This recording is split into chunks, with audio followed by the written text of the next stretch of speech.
le temps. Saint Augustin, Confession, livre 11. Saint Augustin écrit: qu'est-ce donc que le temps? Si personne ne me le demande, je le sais. Si on me demande et que je veuille l'expliquer, je ne le sais plus. Autrement dit, le temps est à la fois une évidence, tout le monde sait de quoi on parle du temps, et un mystère, puisque personne ne peut répondre à la question, en tout cas répondre de façon simple à la question « qu'est-ce que le temps ?» Alors Saint Augustin continue à réfléchir avec le mélange de courage et de génie qui le caractérise, et dit ben voilà, le temps c'est quoi? C'est le passé, le présent et l'avenir. Oui, mais, continue-t-il, le passé n'est pas, puisqu'il n'est plus. L'avenir n'est pas, puisqu'il n'est pas encore. Et donc, il ne reste que le présent. Sauf, ajoute Saint Augustin, que si le présent restait présent, ça ne serait pas du temps, ça serait l'éternité. Et ce qui fait que c'est du temps et pas de l'éternité, c'est que le présent ne cesse d'instant en instant de s'abolir.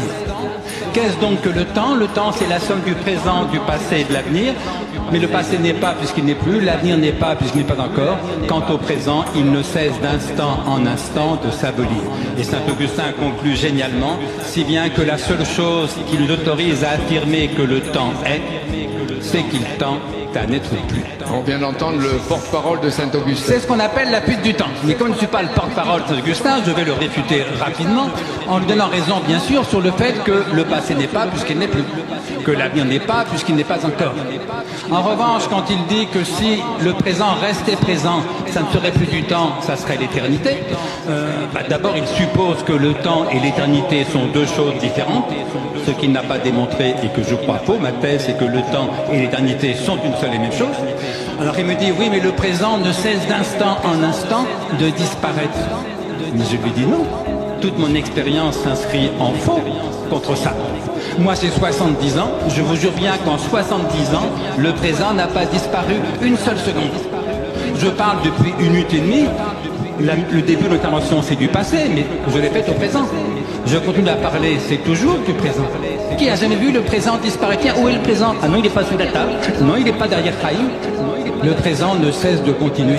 Et donc ma réponse à moi, qui ne suis pas augustinien, c'est qu'est-ce donc que le temps? C'est la somme du passé, du présent et de l'avenir. Mais oui, le passé n'est pas puisqu'il n'est plus, l'avenir n'est pas puisqu'il n'est pas encore, il ne reste donc que le présent. Mais le présent, bien loin de s'abolir d'instant en instant, ne cesse d'instant en instant de continuer. C'est ce qu'on appelle la durée. Dès lors, le temps et l'éternité sont une seule et même chose. C'est pourquoi j'ai coutume de dire, nous sommes déjà dans le royaume, l'éternité c'est maintenant.